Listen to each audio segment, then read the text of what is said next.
Hello, hello, bienvenida, bienvenido a otro episodio de ¿Qué pasó cuando? Algo que me ha pasado mucho últimamente es que he estado como pensando en las diferentes cosas que me han pasado en el transcurso de mi vida. Creo que esto se debe a que estoy cerca de un cumpleaños número 35, que de cierta forma siento que es como que un hito, no sé si llamarlo así, al cual estoy pronta a llegar y creo que me hace pensar mucho en lo que la sociedad espera que tú hayas cumplido o que ya tengas a los 35 años versus las cosas con que yo me siento feliz, cómoda, satisfecha de haber logrado ahora que estoy tan cerca de esta edad, ¿no? Y una de las cosas que me puse a pensar en estos días, estaba hablando randomly con una amiga y hablaba como que, no sé, surgió el tema de algo que yo había podido hacer en lo que era mi vida profesional y me puse a pensar como que, wow, o sea, yo sí he hecho cosas diferentes y la verdad es que cuando me pongo a ver, mi vida profesional no ha sido tan larga cuando lo vemos como en la gran magnitud de las cosas, ¿no? Yo llevo trabajando, no mucho, considero yo que no es mucho, porque desde aproximadamente los 18, 19, empecé a trabajar, en verdad eran trabajos bastante informales, pero empecé a trabajar, así que llevo que 17, bueno, sí es bastante, no sé por qué pensé que eran 12, 17 años trabajando, realizando algún tipo de labor, que la verdad es bastante, ¿no? Uno de mis primeros trabajos fue transcribiendo un libro que fue publicado. Este trabajo, o sea, una amiga que estaba en la universidad, ella había estado ayudando a este señor a escribir su libro, un señor ya mayor, y necesitaba que alguien lo ayudara a pasar lo que él había escrito a mano a computadora y también lo que él iba dictando, ¿no? Ella consiguió otro trabajo y me preguntó a mí, no sé por qué pensó en mí, pero me preguntó a mí si yo estaría interesada y la verdad es que era algo que pagaba bastante bien por hora y era algo fácil, ¿no? Así que yo le dije que sí, decidí hacerlo y la verdad es que aprendí bastante, o sea, en ese trabajo aprendí bastante de historia, bastante de paciencia y también este proceso de escribir un libro que me pareció bastante interesante, ¿no? Bastante interesante cómo este señor desde lo que él había vivido empezó a darle forma, ¿no? Para que todas estas historias que la verdad aportaban bastante a la historia de Panamá no se perdieran cuando él ya no estuviera con nosotros, ¿no? Después de eso, ya esto no fue un trabajo, pero fue el servicio social que tuve que hacer en la universidad, que como estudié Derecho, yo lo que escogí fue hacer un servicio social en la Fiscalía de Familia. La verdad es que creo que lo hice como en un mes o menos, este servicio social, que fue casi como una pasantía. Y la verdad es que a mí lo que más me impactó y lo que más me quedó es el ciclo por el cual pasa una mujer maltratada. Ahí se veía mucho ese tema. Las mujeres y también hombres, que no era muy común, iban ahí a poner la denuncia y ya era como que algo normal para los que trabajaban ahí, que después de ponerla, cuando tenían que ir a dar, creo que como el segundo a personarse por segunda vez la víctima, la, no fuera pues la persona, ¿no? Y se cayera el proceso. Era algo como que bastante común y ellos como que, ah, ya eso pasa, estaban súper tranquilos con ese tema y yo como que, wow, pues como que cómo puedes dejar que eso se quede ahí, ¿no? Pero bueno, con el transcurso del tiempo entendí que es todo un proceso y demás, y bueno, no vamos a entrar tanto en eso, pero en verdad fue algo que me quedó de haber realizado ese trabajo, ¿no? Después de esto, ya cuando termino la universidad, sé que hice otras cosas, pero bueno, ya después de que termino la universidad, uno de mis profesores, la verdad es que tuve un buen desempeño en sus clases y él me ofrece mi primer trabajo oficial. Y digo mi primer trabajo oficial porque esta era la primera vez que yo estaba en planilla, tuve que ir a sacar mi seguro social, tuve que hacer todo este proceso que yo estaba como que, oh, wow, estoy haciendo todo esto, el seguro me hizo mi primer descuento. Eh, pero bueno, hice todo este proceso y bueno, tuve mi primer trabajo. Recuerdo que comencé todavía cuando estaba cursando mi último año, así que iba a medio tiempo, ya cuando me gradué iba a tiempo completo y estuve un tiempo ahí. Y la verdad es que aprendí un poquito de todo y aprendí cosas que todavía sigo utilizando porque ahí veía contabilidad, veía también como que los procesos de seguros, porque era una asociación de seguros.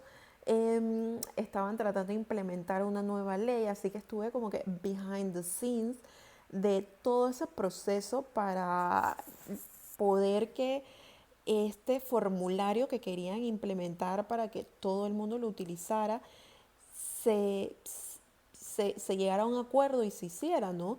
Y entonces todas las partes que entraban en ese juego, en las discusiones, y, o sea, ahí en verdad entendí la burocracia por la cual tienen que pasar todos los procesos en el gobierno y por qué las cosas toman tanto tiempo, porque la verdad es que, imagínense, en ese momento eran 20 en partes diferentes tratando de ponerse de acuerdo para este formulario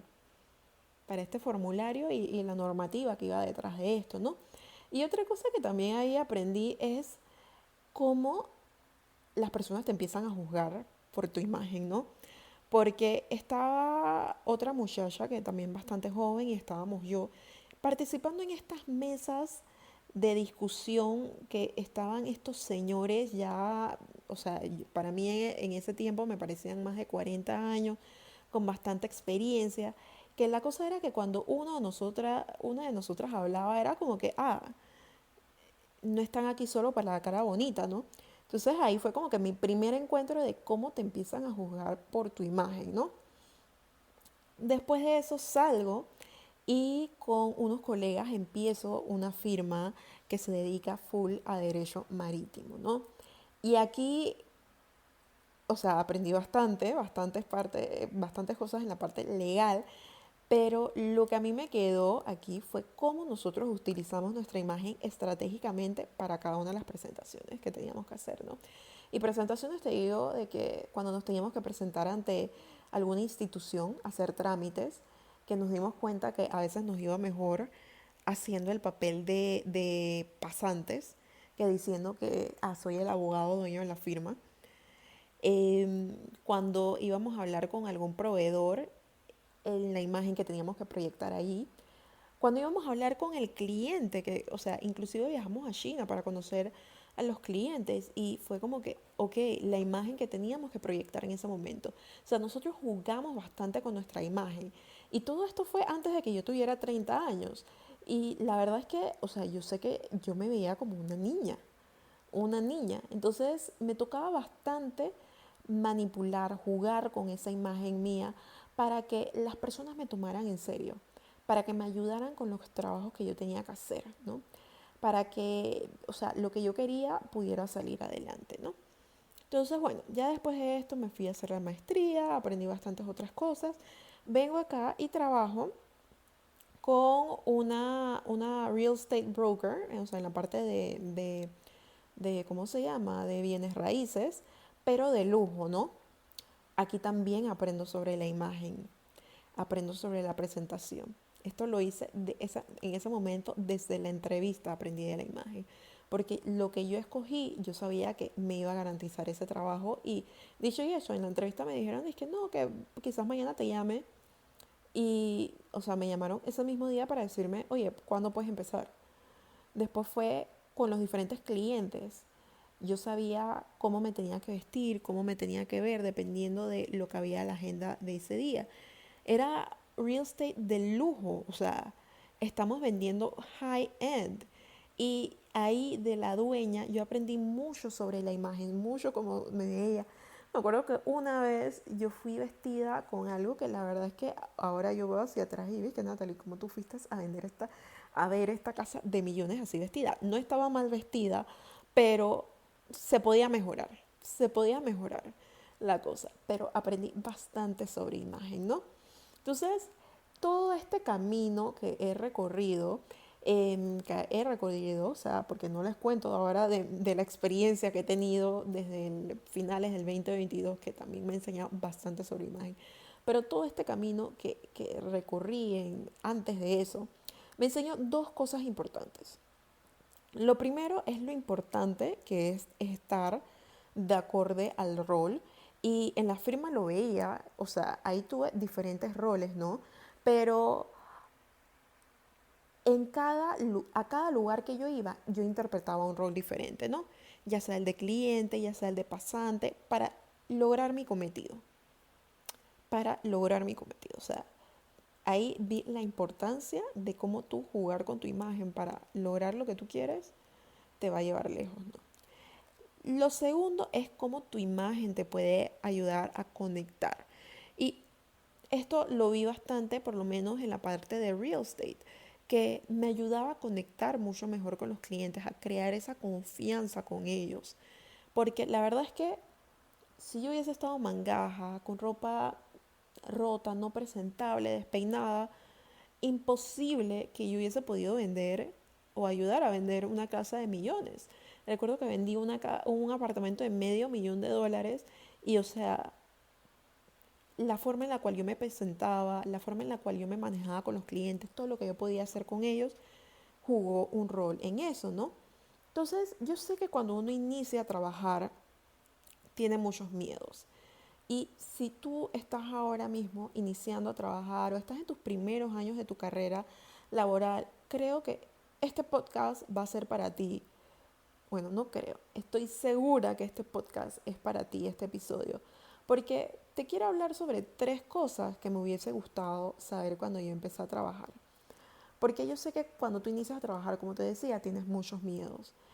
Tienes el miedo de que no te tomen en serio, tienes el miedo de no verte profesional, tienes el miedo de verte disfrazada porque te pusiste lo que te decían que te tenías que poner para verte profesional, ¿no? Tienes el miedo de verte como una vieja porque, o sea, te disfrazaste con esta ropa de que usa un adulto cuando está trabajando que no se adapta para nada a tu estilo. Entonces, yo me acuerdo del año pasado que me invitaron a dar una charla a unas chicas que tenían, unas chicas adolescentes, ¿no? Que ellas iban a empezar a trabajar, iban a ir a la universidad y empezar a trabajar, ¿no? Y el miedo principal que me dijeron era que tenían miedo de verse como una vieja.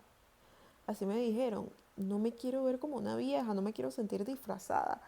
Y al final de que yo le expliqué sobre imagen y demás, le conté un poquito sobre mi historia, ellos vieron que se podían vestir con piezas que le gustaran, que se sintieran cómodas, pero a la vez verse profesional y verse bien, pues. No verse disfrazadas, no verse como una vieja. Unas viejas, como me dijeron. Entonces, a mí tres cosas que me hubiese gustado saber cuando empecé a trabajar fueron. Lo primero es que no tengo que dejar de ser yo para encajar, para sentirme a gusto en el lugar, para sentirme a gusto con las personas con las que estoy trabajando. Porque aquí en todos los lugares trabajé con personas muy diferentes, en ambientes muy diferentes. Entonces, en ocasiones nosotros hacemos lo que nos dicen los adultos alrededor de nosotros, o sea, nuestros padres, los profesores, de qué es lo que tenemos que usar, cómo nos tenemos que ver para poder vernos profesional. Y si bien es cierto, el consejo de ellos sirve como una guía, no es necesario imitarlos. Un cliente una vez me dijo que ella usaba la ropa de la mamá y ella se sintió por un rato disfrazada porque obviamente ese no era su estilo. Entonces, con esto vimos, cuando hicimos la asesoría, vimos qué era lo que ella necesitaba para poder trabajar, para sentirse segura, para sentirse cómoda, para poder dominar esa reunión. Y no era la ropa de la mamá, no era la ropa de la mamá que simplemente la hacía esconderse. Entonces, tú no tienes que dejar de ser tú, no tienes que vestirte como otra persona para poder encajar, para sentirte que ya eres una persona que conoce el tema que estás viendo laboralmente, que se siente segura en esa reunión, que se siente cómoda para dar su opinión. O sea, no tienes que vestirte como otra persona, ¿no? Lo otro es que me hubiese gustado saber de que no tengo que apegarme a esos básicos que dicen todas las listas, ¿no? Sino que tengo que encontrar los básicos que se adapten a mi estilo y que me ayuden a construir un sinnúmero de outfits que yo pueda utilizar para trabajar, ¿no? Entonces no hay que seguir, como te digo, esa lista al pie de la letra, incluyendo los básicos de la oficina. Tú los puedes adaptar. Hay distintas versiones para todo el mundo. Entonces, tú lo que tienes que hacer es adaptarlo a tus gustos del momento y a tus necesidades del momento. O sea, aquí yo te di diferentes trabajos que hice, como 5 diferentes trabajos que hice en diferentes momentos de mi vida. Y para cada uno, los básicos que yo iba a necesitar en ellos eran diferentes. Las versiones de mí, lo que a mí me gustaba, era totalmente diferente, ¿no? Entonces así se van transformando esos básicos que yo necesito tener en mi closet. Esa lista de mi must have va cambiando y definitivamente la lista que yo tenía cuando estaba en la fiscalía o cuando estuve trabajando con las aseguradoras o cuando estuve en el luxury real estate, esa lista de básicos no es para nada la misma que yo tengo ahora mismo. Quizás hay elementos que sean similares, porque hay muchas piezas de mi closet que tienen más de 5 años, pero no van a ser los mismos en su totalidad, ¿no? Entonces, recuerda que tu estilo, tus gustos van a cambiar. Entonces, tu agenda va a cambiar. Tienes que enfocarte en esto cuando vayas a construir esos básicos, cuando vayas a construir ese closet cápsula con el cual tú vas a poder armar outfits rápidos, outfits sencillos que te ayuden a conquistar tu día, ¿no? Entonces, por otro lado, es poner por encima tu comodidad. Y yo creo que esto es algo que yo dejé a un lado en muchas ocasiones, ¿no? Yo recuerdo cuántas veces me puse piezas que me resultaban incómodas, que no eran yo. Y me resultaban incómodas en el sentido de que no me podía sentar bien. Era como que, ay, con este pencil skirt tengo que hacer todo esto para sentarme. O, ok, me voy a poner estos tacones porque esto es lo que la gente usa cuando va a trabajar. O sea, cosas así que no me hacían como que sentirme súper segura. O sea, no me hacían entrar a ese salón caminando segura porque tenía algo que no iba conmigo, pues. Entonces sí, busqué el tacón que fuera lo más cómodo posible, pero la verdad es que no era como que lo mío. Ese tacón negro que todo el mundo usa no era lo mío, pues. Pero me funcionaba y era lo que en teoría yo pensaba que tenía que utilizar. Entonces, no utilices lo que tú piensas que tienes que utilizar. Utiliza lo que tú quieres ponerte, lo que tú sabes que te vas a sentir cómoda, lo que tú sabes que te vas a sentir segura. Porque recuerda, es imposible que tú te sientas segura, que tú seas de que voy a darle con toda en esa reunión, en lo que tengo que hacer, si tú no te sientas cómoda. La comodidad va a ser la base para que tú puedas lograr estas partes. Entonces, estas son 3 cosas que a mí me hubiese gustado saber si yo cuando yo estaba comenzando mi vida laboral. Digo, me hubiese también gustado, encantado estar ser más conocedora, estar más anuente, estar mucho más conectada con mi estilo, pero todo eso fue un proceso. Todo eso fue un proceso que me ha ayudado a estar en donde estoy ahora y yo estoy sumamente agradecida por cómo lo he vivido porque es lo que me ha funcionado a mí, es lo que me ha servido a mí y el proceso de nadie es igual. Entonces yo quiero que recuerdes, si estás entrando al mundo laboral y necesitas una guía para que ese proceso no te tome tantos años como me tomó a mí, recuerda que me puedes escribir, recuerda que puedes entrar a mi Instagram, @natsamsong, seguir el link en mi bio y ver todos los servicios que tengo para ti. Porque la verdad es que no hay nada mejor que poder comenzar esa nueva fase de tu vida profesional de la forma más ligera, de la forma que te haga sentir más segura, de la forma en que te ayude a fluir más, para que tú sepas que tú vas a lograr todas tus metas. Lo he visto en mis clientes y lo he visto en mí ahora mismo. Así que te recomiendo de que si te sentiste identificada con alguno de los puntos que mencioné anteriormente, da ese paso y conectemos tu estilo con tus metas actuales.